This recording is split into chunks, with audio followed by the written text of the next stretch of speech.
Hey, what's up guys? My name is Cameron Gallagher and today I'm going to talk about why gear matters and why I chose the GH5. So let's get into it.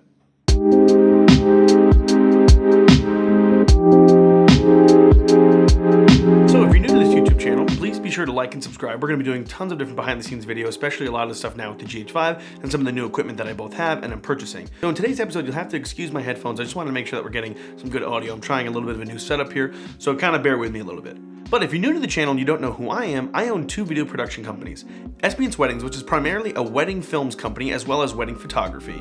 And Black Mountain Visuals, which is a visuals company that focuses mainly on corporate videos, social media content, branded content, as well as music videos. So I think one of the biggest mistakes that we make as filmmakers is a lot of times we get caught up in, of course, too much gear. But then one of the things that's been happening recently is becoming a new trend is the fact that we're ignoring gear and kind of going out there and saying, you know what, story only matters. And I think although that's mainly true, because if you don't have great production, great sound, great locations, your camera isn't going to make the difference in your production. But at the same time, when it comes to being a professional and having to go to sets, as well as work on many different projects where you need the top of the line quality, making sure you invest in good equipment is incredibly important. Up until now, I've owned a Blackmagic Pocket Cinema camera. I do have a Sony a7 as my backup camera, and I've rented things like the Ursa Mini, as well as even shot on a Red Epic Dragon. After about 2 years of using the Pocket camera, I knew that it was starting to become time that I needed to upgrade. A lot of the features that I needed in the way that I work were starting to be sort of outdated. Although the Pocket camera is an absolutely great camera, it's limited to 1080p, 30 frames per second, as well as a very small Super 16 sensor.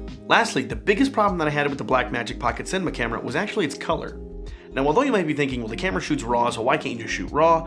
RAW was massive file types, and actually right now, even shooting with the GH5, to this day, the biggest project that I have inside of my hard drive over there is actually something that I shot completely in RAW on the Blackmagic Pocket Cinema camera, even though this shoots 4K and of course shoots 10-bit, 60 frames a second, stuff like that. The Blackmagic Pocket Cinema camera seemed to have a really hard time with white balance, and even in RAW, it seemed to come out always very weird, and that was one of the things that really just held me back, I felt like, in a lot of my shoots, as I was coming back, and no matter how closely I seemed to get the white balance, it always seemed to be a little bit off. So finally it was time to decide on a new camera, and of course that is one of the most difficult things to decide on, so let's kind of jump into my decision making on the camera. One of the biggest problems I see when it comes to people making a decision on buying a camera is either go both spectrums. Either they cheap out and they get the cheapest camera they can possibly get, and they end up missing out on a lot of features that they need, and or they go to the absolute top and they're looking for an RE camera or a high-end Red camera when they don't really need that. So my biggest thing was finding a camera that I needed, but also that was something I could grow into, because of course this is going to be something that I'm going to invest in and probably use for a year or two, maybe even more. You also have to keep in mind of what type of work you do. Now, because I mainly do weddings, corporate shoots, music videos, things like that, there's a certain set of features that I knew I needed for those types of videos. But at the same time, I wanted to make sure it was still a camera that I could use for narrative work or grow into when it comes to maybe a little bit larger of commercials or branded content. So of course I thought about everything from the Ursa Mini Pro to the Red Raven and everything in between. And the biggest thing that really held me back from buying one of those cameras is of course the price. But what really it broke down to was how much am I going to get difference in my shooting style and my knowledge right now, as well as the work I do right now. How is that going to change if I owned a Red Raven or if I owned a GH5? Of course, the GH5 being one of the cheapest cameras that has things like 4K 60, 120 frames per second, 10-bit, as well as all of the amazing features that it does have inside. So of course, could I go out and buy a Red Raven or a Sony FS7 or Ursa Mini Pro or any of those really large cameras that shoot RAW and different things like that? But I just realized that the way my workflow is and my style, it wasn't going to be something that I was going to need. And although, yes, some projects could really benefit from those types of things, I don't think it was something that I needed right now, and I don't think I would see a big enough difference in my work if I were using a GH5 or, maybe an FS7 or Ursa Mini. Granted, Red and RE, there might be a little bit different look in my projects, but of course, those are upwards of 10 times the amount of this camera was. So the biggest things for me were 4K. Now, although I'm not delivering a lot in 4K, one of the biggest features, I think, in my opinion, is of course the detail of 4K, but also the ability to punch in and out. 4K is great for interviews, especially with a client maybe who isn't very comfortable in front of the camera and they seem to be talking or rambling or they're messing up their wording, so you need to cut in and out.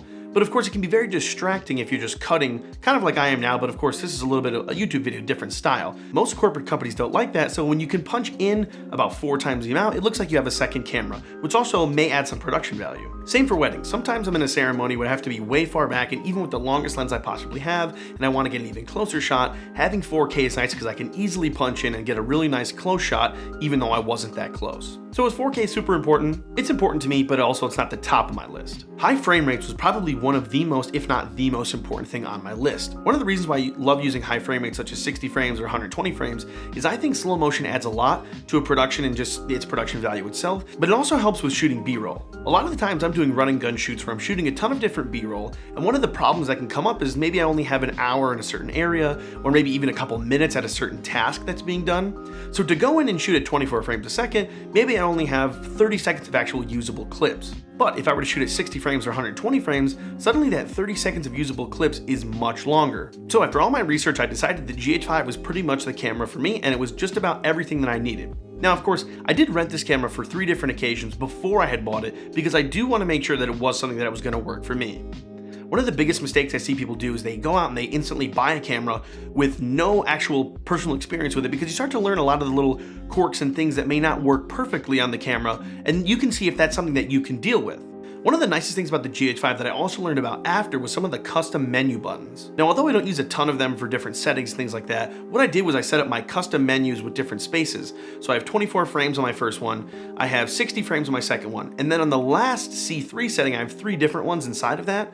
All are 48, 60, and 120 frames, all ramped down to 24 frames per second in the actual clip themselves. The next biggest decision I had to make was what lens mount to go with, especially with the GH5, something that has a micro four thirds built-in mount. So I'd done a lot of research on micro four thirds lenses, but one of the biggest things that I wanted was a shallow depth of field. Now, of course, the GH5 has a 2x crop sensor, which makes it very difficult to get that shallow depth of field, especially considering a lot of the Lumix lenses were 1.7, 2.8, and sort of in that range. So it was definitely something that, maybe you need a 1.1 or a 9 or 0.95 to get the shallow depth of field that I really wanted. So it became a lot more difficult and a lot more expensive when you actually looked at those lenses. So what I finally decided to do after some testing was to get a Metabone speed booster. Now, I didn't really know if I wanted to go the Canon route or the Nikon route. Now, you might be asking why I think about going the Nikon route, but a lot of Nikon glass is incredibly nice and is also very, very cheap for the price, sometimes even half the price of the Canon. So a filmmaker friend of mine actually rented me some Nikon cinema glass that I got to test out on the Nikon's Metabone speed booster, as well as I rented the Canon Metabone speed booster with some Sigma glass. So I got to test those back and forth and see which one I wanted to go with. One of the things that really blew me away first off was how sharp these Sigma lenses are. This is the 50mm 1.4, and I put this up against the Nikon 50mm 1.4 as well. Now you can see there's a little bit of a color shift, and I don't think that was anything to do with the white balance. I'm pretty sure that was actually the lenses, and you can see the Nikon's a little bit cooler. So after seeing those clips, I knew immediately that I want to go with the Sigma lenses. I had heard so many good things about the Sigma lenses, and I think that the Canon mount is just a little more applicable to more cameras. So if in the future I did rent a Red Raven or an Ursa Mini Pro, those do come with EF mounts, so it'd be something easy that I could use my EF glass on those cameras no matter what. So after deciding on the EF mount, I did buy the Metabone Speed Booster Canon EF adapter, as well as a Sigma 50mm 1.4 and Sigma 18-35 1.8, which actually becomes like a 1.1. Now, after shooting several projects and tons of different tests, I can say that I absolutely love both of these lenses. They are super sharp. You can just tell that the build quality is so nice on these. They feel very tough, very heavy, and they're easy to use. One thing I will say is the focus throw is a little bit quick when it comes to being photography glass compared to a lot of cinema glass, but that's something that I got used to and really isn't that bad. Along with the GH5, I bought a ton of accessories that were sort of just to help me do what I need to do. One being the Zacuto GH5 cage, which comes with a really nice side handle, as well as a lot of mounting points, including mounting points that actually mount right to the camera straps, which I thought was really nice because that sort of locks everything in. Now, I did think the right handle was a little bit annoying, so I ended up taking that off and just using it without it, but I feel that it has a lot of the things that I need. It has the NATO rails on the side and top, which I can add another top handle. I can add a lot more things onto the side, like a monitor, such things like that. It definitely was a great purchase overall. Another thing that I grabbed was a few B&W ND filters. One of the biggest things I love to do is shoot shallow depth of field, especially outside. So I knew that I need some really heavy ND filters and to make sure they didn't have too much of a color shift. So these are some clips of the B&W filters. You can kind of see the difference in color if there really is much.